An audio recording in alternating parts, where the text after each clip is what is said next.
Hello dear student, myself Suresh Vaishnav from Balotra and आज हम बात करने वाले हैं एंडोक्राइन सिस्टम में। बेसिकली हमने एंडोक्राइन सिस्टम के बारे में कुछ इंपॉर्टेंट चीज़ें देख ली थी।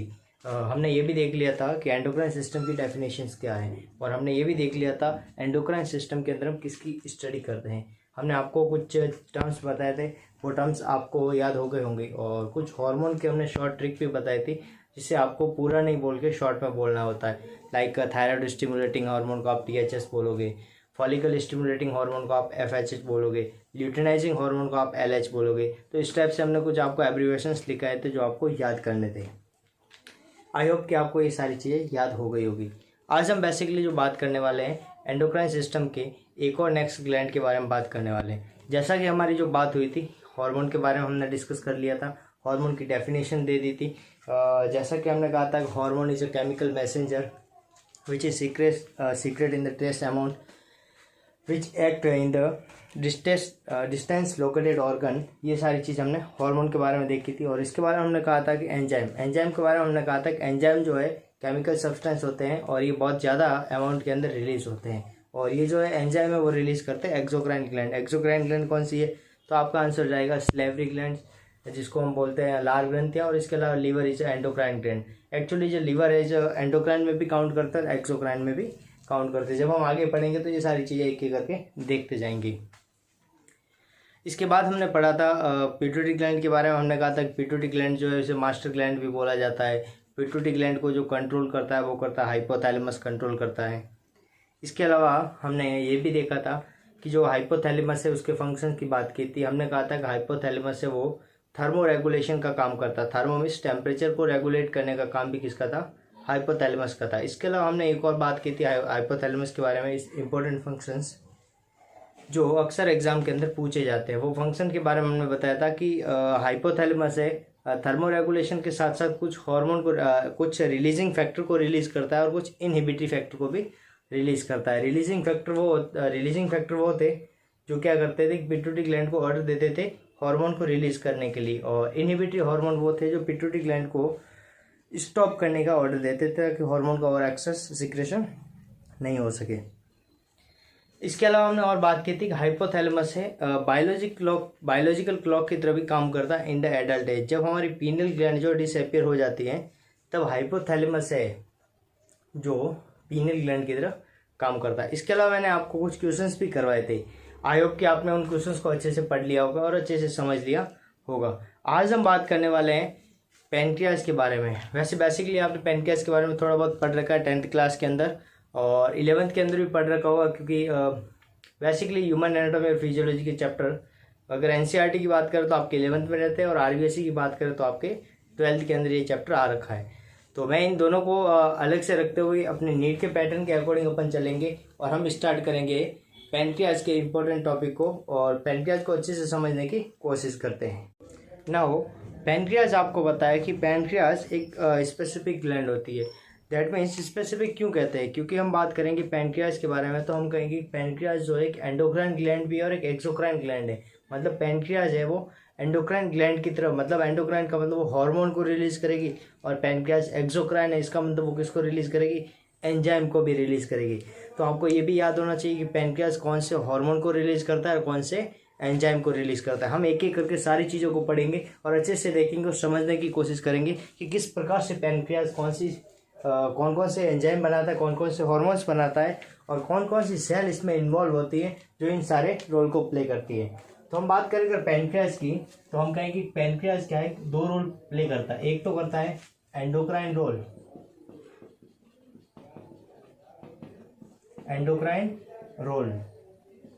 और दूसरा हम क्या कहेंगे, ये क्या रोल करता है? एक्सोक्राइन रोल भी करता है, एक्सोक्राइन रोल भी प्ले करता है। ठीक है, इसका मतलब क्या हुआ? एंडोक्राइन का मतलब ये क्या रिलीज करेगा? हार्मोन रिलीज करेगा। क्या रिलीज करेगा? हार्मोन। और एक्सोक्राइन का मतलब क्या हुआ? ये क्या रिलीज करेगा? ये करेगा एंजाइम रिलीज करेगा। ये क्या रिलीज करेगा? Pancreas enzyme. मैंने आपको शुरुआत से बता रखा है कि एंडोक्राइन और एक्सोक्राइन के बारे में। आप चाहे तो इस वीडियो को पहले वाले जो पुराना वीडियो उसको आप रिपीट करके देख सकते हैं, आपको समझ में आ जाएगा कि एंडोक्राइन क्या होता है और एक्सोक्राइन क्या होता है। मैंने आपको पहले बताया था, अब बेसिकली एक बार आपको रिपीट कर देता हूँ हल्का सा कि जो एंडोक्राइन होती है वो कैसी होती है, डक्ट लेस ग्लैंड होती है, मतलब इसके अंदर डक्ट की जरूरत नहीं होती है, ये अपने सिक्रेशन को डायरेक्ट कहाँ डालती है, ब्लड के अंदर। और एक्सोक्राइन ग्लैंड वो होती है जो अपने केमिकल सिक्रेशन या केमिकल सब्सटेंस को वाया डक्ट इसमें डालेगी, ब्लड के अंदर डालने के काम करती है, उसको बोलते हैं एक्सोक्राइन और ये एंडोक्राइन। अब बात करते हैं कि पैंक्रियाज कौन कौन से हार्मोन को रिलीज करते हैं। तो मैं आपको नाम बता रहा हूँ एक फिलहाल, तो उसके बाद बताऊंगा कि हार्मोन कौन रिलीज करता है और कैसे इसका काम होता है। तो पहला बात करें तो फर्स्ट होता है ग्लूकागॉन। ग्लूकागॉन पहला हार्मोन कौन सा रिलीज करता है, वो करता है पैंक्रियाज ग्लूकागॉन। हार्मोन की बात करें, दूसरा हम बात करेंगे वो करेंगे इंसुलिन। दूसरा कौन सा है, इंसुलिन। और तीसरा आएगा वो आएगा सोमैटोस्टैटिन। तीसरा कौन सा है, सोमैटोस्टैटिन। ये 3 हार्मोन होते हैं जो मोस्टली पैंक्रियाज रिलीज करता है। इसके अलावा एक और होता है, ठीक है, इसको नहीं तो एंजाइम के अंदर इंक्लूड किया गया, नहीं हार्मोन के अंदर इंक्लूड किया गया, मतलब दोनों फीचर साथ में पाए जाएंगे। इसका नाम होता है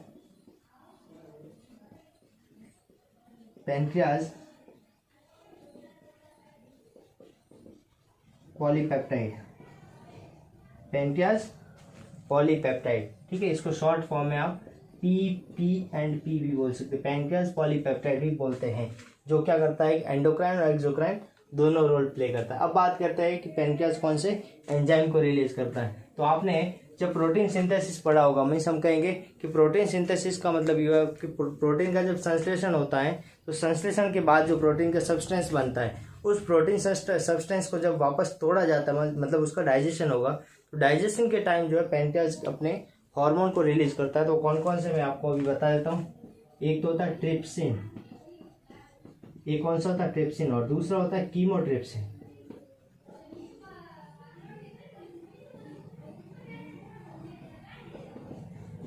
कीमोट्रिप्सिन, ठीक है, ये 2 एंजाइम होते हैं जो एक्सोक्राइन रोल प्ले करते हैं पैंक्रियाज द्वारा। अब हम बात करेंगे, सबसे पहले हम देख लेते हैं कि इसका एक्सोक्राइन फंक्शन किस प्रकार से काम करता है, उसके बाद हम इसको डिटेल में देखेंगे। हम बात कर रहे थे पैंक्रियाज के एक्सोक्राइन रोल के बारे में, अब हम बात करेंगे इसका एक्सोक्राइन रोल, किस प्रकार से ये दोनों काम करते हैं। ठीक है, आपने जब प्रोटीन का डाइजेशन पढ़ा होगा, हमने कहा था कि प्रोटीन जो है, जो प्रोटीन है, जब इस प्रोटीन का क्या होगा, डाइजेशन होगा।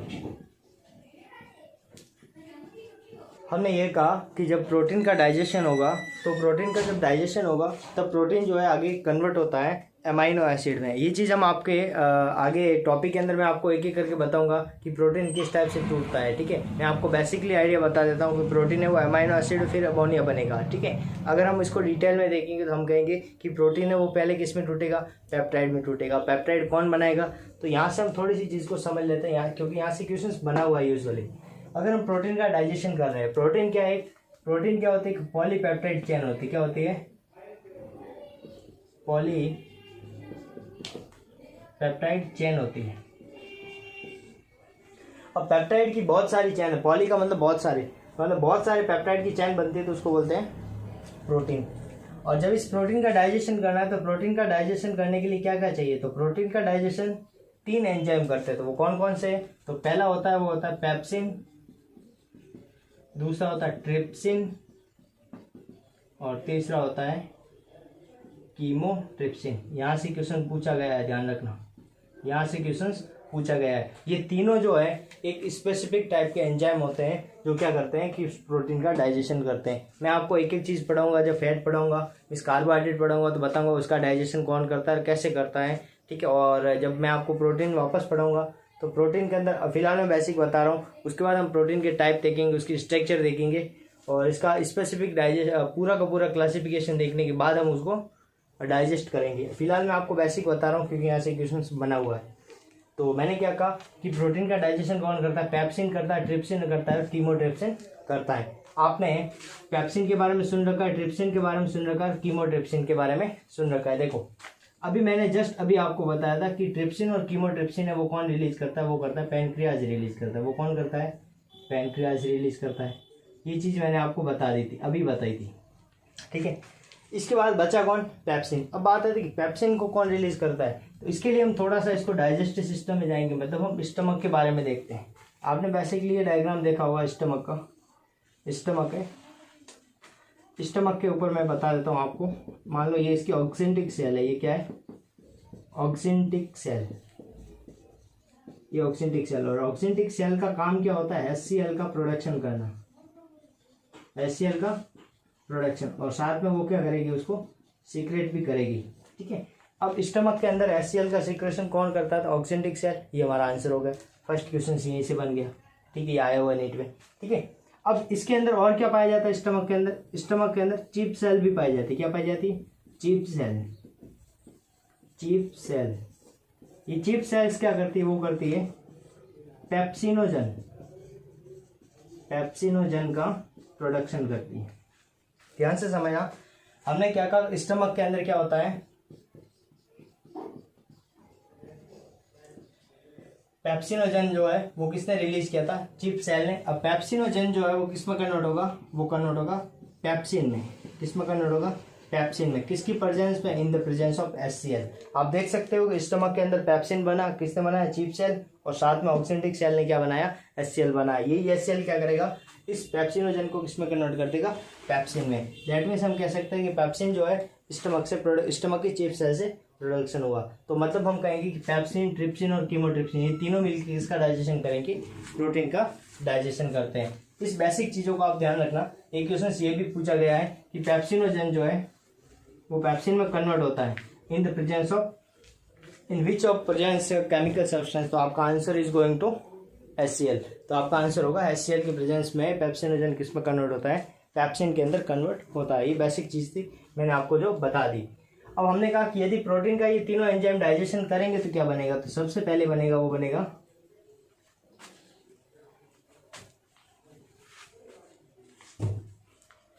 प्रोटीन से क्या बनेगा, पेप्टाइड बनेगा। क्या बनेगा, पेप्टाइड बनेगा। और पेप्टाइड का जब डाइजेशन होगा, मतलब पेप्टाइड और टूटेगा तो क्या बनेगा, तो बनेगा अमोनिया, सॉरी अमोनिया नहीं, आपको और डिटेल में लेके जाते हैं, अमाइनो एसिड बनाएगा। क्या बनाएगा, अमाइनो एसिड। अमाइनो एसिड के बारे में आपने पढ़ रखा होगा, तो आगे और टॉपिक आएगा, मैं आपको बता देता हूँ, ठीक है ना।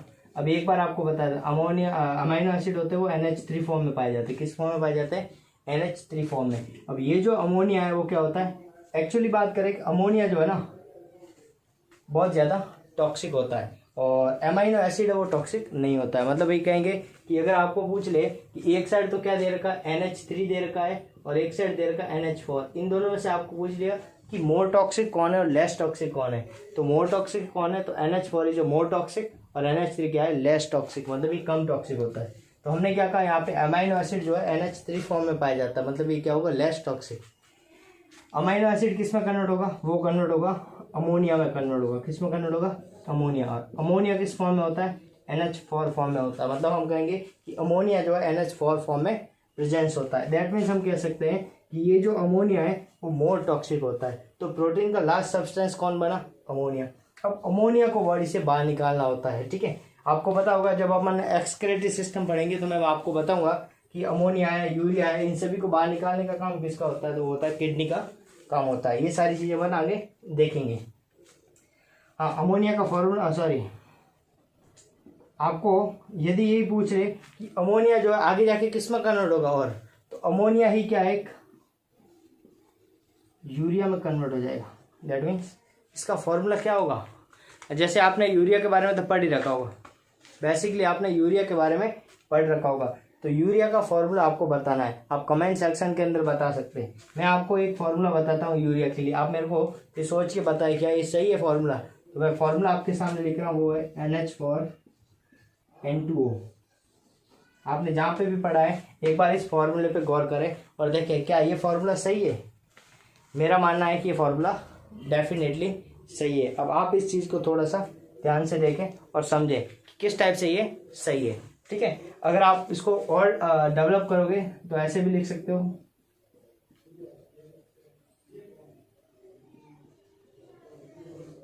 NH2CO NH2, ये किसका फॉर्मूला है, यूरिया का फॉर्मूला है। और ये किसका है, यूरिया का अमोनिया। दैट मीन्स हम कहेंगे कि अमोनिया वो किस फॉर्म में रहेगा, NH4 की फॉर्म में प्रेजेंस रहेगा। ये हमने बात कर दी कि पैनक्रियाज का एक्सोक्राइन रोल किस प्रकार से प्ले करता है। अब हम बात करेंगे पैनक्रियाज का एंडोक्राइन रोल। पैनक्रियाज के एंडोक्राइन रोल से पहले आप ये जान लें कि पैनक्रियाज जो होता है उसके अंदर कौन कौन सी सेल्स पाई जाती है और पैनक्रियाज कहाँ से कहाँ तक होता है और इसकी लोकेशन क्या होती है, वो सारी चीज़ अपन देख लेते हैं। ठीक है, मैं एक डायग्राम से आपको बताने की कोशिश करता हूँ, तो आप डायग्राम को ध्यान से समझें। डायग्राम कुछ इस टाइप का रहेगा।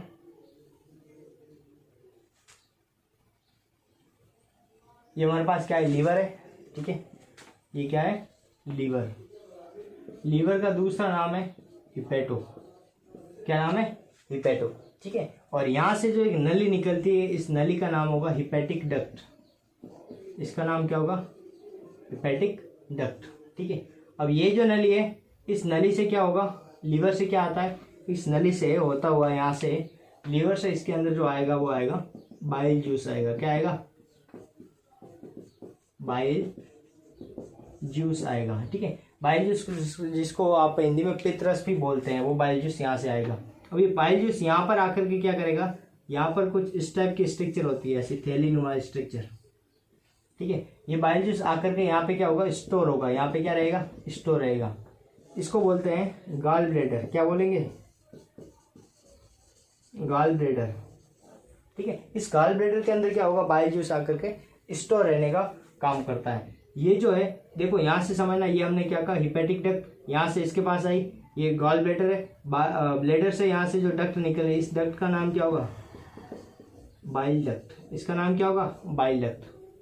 अब ये यहाँ से डक्ट आगे जाएगी, इस टाइप से मुड़ेगी। डायग्राम को मैं थोड़ा सा और डिटेल में बना देता हूँ, आपको इजीली समझ में आ जाए। ठीक है, आप देखोगे कि यहाँ पे जो है स्टमक प्रेजेंट होता है।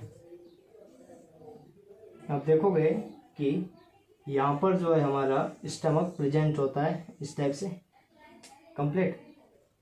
ये स्टमक आपने पढ़ा होगा, स्टमक से आगे जो है छोटी आंत स्टार्ट हो जाती है। तो छोटी आंत का पहला भाग है वो यहाँ पे इस टाइप से निकलता है, जिसको हम बोलते हैं ड्यूडेनम। ये क्या है,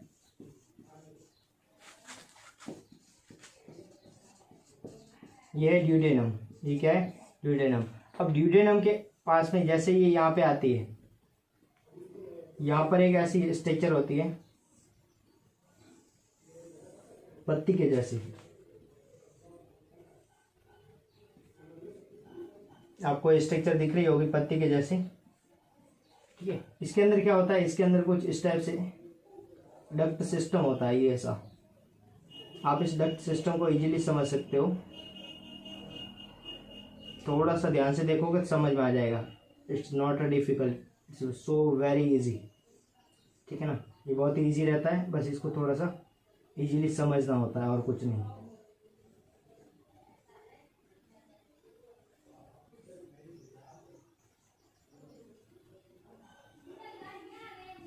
आप ये देख सकते हो कि पैनक्रियाज है वो कैसा है, एक पत्ती के आकार का है। ठीक है, अब पैनक्रियाज जो जूस निकल गया, इसको बोलेंगे पैनक्रिएटिक जूस। Pancreatic juice. अब पैनक्रिएटिक जूस जो है यहाँ से निकल रहा है, तो इसका नाम क्या होगा, इसका नाम होगा पैनक्रिएटिक डक्ट। अब पैनक्रिएटिक डक्ट और ये बाइल डक्ट दोनों आकर के यहाँ पे कॉमन हो रही है। ठीक है, इसको हम बोलेंगे common bile duct. Common bile duct. Question यहाँ से पूछा गया था कि कॉमन बाइल डक्ट कहाँ पे खुलती है, तो आपका आंसर क्या जाएगा, ड्यूडेनम।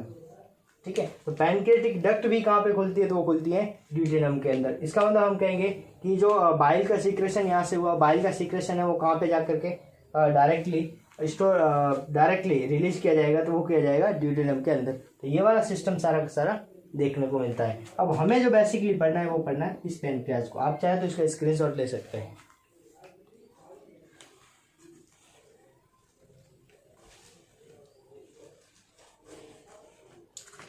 ओके, आगे बढ़ते हैं पैनक्रियाज के बारे में और देख ले पैनक्रियाज के अंदर किस टाइप से सेल्स पाई जाती है और कौन कौन सी सेल पाई जाती है। अब हमने बात कर ली कि पैनक्रियाज का स्ट्रक्चर कैसा होता है, एक पत्ती के जैसा होता है। अब हम बात करें कि पैनक्रियाज के अंदर कौन कौन सी सेल्स पाई जाती है। हम बात करें पैनक्रियाज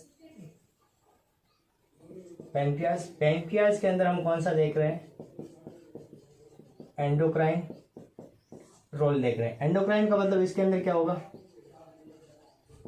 हॉर्मोन्स होंगे, क्या होंगे, हॉर्मोन्स होंगे, कंप्लीट। अब हम थोड़ा सा इसको देखेंगे कि पैंक्रियाज के अंदर सेल्स कौन सी पाई जाती है, तो हम कहेंगे सेल्स इन पैंक्रियाज। तो पैंक्रियाज की सेल्स को पढ़ने के लिए आपको थोड़ा सा डिटेल में चाहिए, और डिटेल इसलिए चाहिए क्योंकि हर सेल का हार्मोन और उस हार्मोन का फंक्शन भी आपको देखना पड़ेगा। तो कौन कौन सी सेल है, तो सबसे पहले हम बात करेंगे तो वो पहली सेल आती है, तो वो आती है अल्फा सेल। कौन सी आती है, अल्फा सेल्स पाई जाती है इसके अंदर, ठीक है। तो अल्फा सेल जो होती है वो किसका रिलीज करती है, तो आपको याद रखना है कि उसमें पूछ लेता है, तो अल्फा सेल है वो किसका रिलीज करेगी, तो वो करेगी ग्लूकागोन। किसको रिलीज करेगी, ग्लूकागोन को रिलीज करेगी। तो ग्लूकागोन क्या है, एक हार्मोन है, और वो कौन रिलीज करेगा, अल्फा सेल। अगर आपको पूछ ले इस ग्लूकागोन का फंक्शन क्या है, तो इसके फंक्शंस में पीछे लिख देता हूं, इट हेल्पफुल इन इंक्रीज का मतलब होता है बढ़ाना। इंक्रीज का मतलब मैं आपको पहले से ही बता चुका हूं, इंक्रीज का मतलब होता है बढ़ाना। It helpful in increase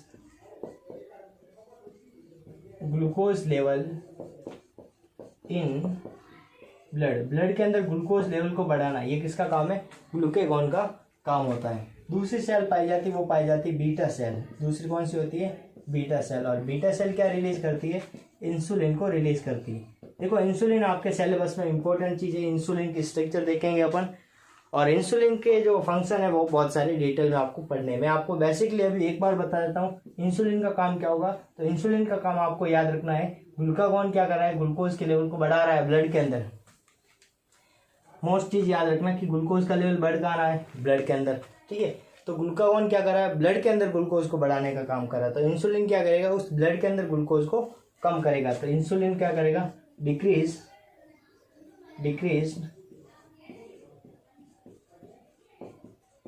glucose level in blood के अंदर ग्लूकोज लेवल को डिक्रीज करने का काम किसका होगा, इंसुलिन का काम होगा। तीसरी सेल होती है वो होती है गामा सेल, गामा सेल्स, या इसको डेल्टा सेल्स भी बोलते हैं। क्या बोलते हैं इसको, डेल्टा।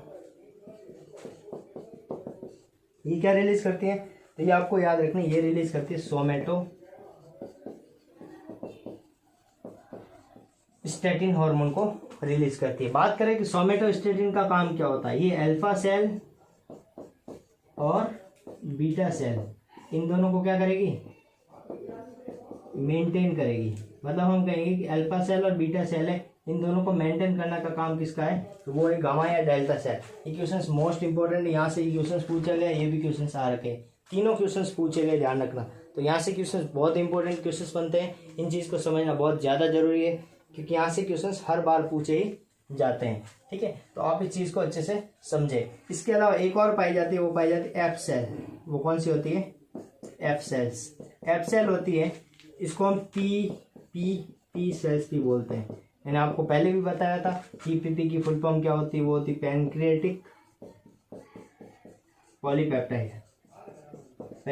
पॉलीपेप्टाइड, ठीक है। ये सारा आपको याद रखना है, ये सारी सेल्स होती है जो क्या करती है, अलग अलग हार्मोन को रिलीज करती है और उसके अलग अलग फंक्शंस होते हैं। अब हम बात करेंगे स्पेसिफिक इंसुलिन के बारे में। इंसुलिन के बारे में बात करने से पहले मैं आपको पैनक्रियाज का एक डायग्राम बताता हूँ, उस डायग्राम को देखें। आपके सामने ये रहा डायग्राम, आप इस डायग्राम के अंदर देखें कि आपको समझ में आ जाएगा कि जो लीवर है, लीवर से एक डक्ट निकल रही है जो आपको दिखाई दे रही है, ग्रीन कलर की डक्ट दिखाई दे रही है। उस डक्ट से नीचे आप देखोगे वो डक्ट आगे जा कर के गॉल ब्लैडर के साथ कनेक्ट हो रही है। गॉल ब्लैडर मैंने आपको डायग्राम में पहले बताया था, याद हो तो मैंने क्या कहा था कि गॉल ब्लैडर है, गॉल ब्लैडर से जो डक्ट निकलती है और लीवर से जो डक्ट निकलती है वो दोनों जाकर के क्या हो जाती है, कॉमन हो जाती है। उसके बाद आप देखा होगा कि नीचे की ओर आपको पैनक्रियाज दिखाई दे रहा है, पत्ती के जैसा, पत्ती के आकार का, मतलब एक पेड़ की जो पत्ती होती है उसके आकार का। और इसके पार्ट की बात करें तो इसके अंदर भी 3 पार्ट होते हैं, एक तो उसका हेड होता है, एक बॉडी और एक होती है टेल। ये पैनक्रियाज के तीनों भाग होते हैं। टेल वाला जो होता है वो बहुत ज़्यादा ससेप्टिबल होता है, मतलब बहुत ज़्यादा काम का होता है। आपको अगर क्वेश्चंस अभी नहीं आपको आगे जा करके मेडिकल कॉलेज में समझ में आएगा कि जो पैनक्रियाज का जो टेल वाला पार्ट होता है वो बहुत ज़्यादा ससेप्टिबल, मतलब अगर उसको हमने काट दिया तो पैनक्रियाज पूरा काम नहीं करेगा। दैट मीन्स पैनक्रियाज का टेल वाला भाग है वो मोस्ट इंपॉर्टेंट रोल प्ले करता है इन सारे हार्मोन को रिलीज करने के लिए। इसके बाद में आप देखोगे कि पैनक्रियाज से एक पैनक्रियाटिक डक्ट निकल रही है और ऊपर से जो डक्ट आ रही है वो दोनों आपस में कनेक्टेड हो गई, कॉमन बन गई, जिसको अपन कॉमन बाइल डक्ट कहते हैं। और वो क्या करती है, ड्यूडेनम में जाकर के खुल जाती है। ड्यूडेनम क्या होता है, duodenum is first part of the small intestine, small intestine का पहला पार्ट होता है। ये सारी चीज़ किसके बारे में बता दी हमने, इसके बारे में बता दी, पैनक्रियाज के बारे में। हमने पैनक्रियाज का बेसिक स्ट्रक्चर देख लिया, ठीक है, और बेसिक इसके बारे में हार्मोन देख ली, उसकी सेल्स कौन कौन सी वो देख ली, कौन कौन से हार्मोन रिलीज होते हैं वो सारी चीज़ देख ली। अब हम बात करने वाले इंसुलिन के बारे में। इंसुलिन के बारे में बात करने से पहले आपसे एक अनुरोध रहेगा कि आप इन चीज़ों को नोट्स के अंदर उतारते रहें और कंटिन्यू उसका रिविजन करते रहें। ये चीज़ें मोस्ट इंपॉर्टेंट है और गारंटी के साथ कह सकता हूँ, नीट का पेपर उठा के देख लेना, आपको इसी में से क्वेश्चंस मिलेंगे। आप इस चीज़ को अच्छे से प्रिपेयर करके जाओ, आपके ये सारे क्वेश्चंस इसी में से मिलेंगे, इससे बाहर एक भी क्वेश्चंस नहीं जाते हैं। सो आप इस चीज़ को सीरियसली लें और अच्छे से प्रिपेयर करें। शॉर्ट में वीडियो नहीं देखे, पूरा देखे, समझ में आएगा और कंटिन्यू आप इसको पढ़ते रहें। नेक्स्ट वीडियो में हम मिलेंगे और इसके बारे में बात करेंगे इंसुलिन के बारे में, और इसके अलावा कुछ टर्मिनोलॉजी है वो भी हम बात करेंगे जो पैनक्रियाज से रिलेटेड होती है। Thanks for watching this video.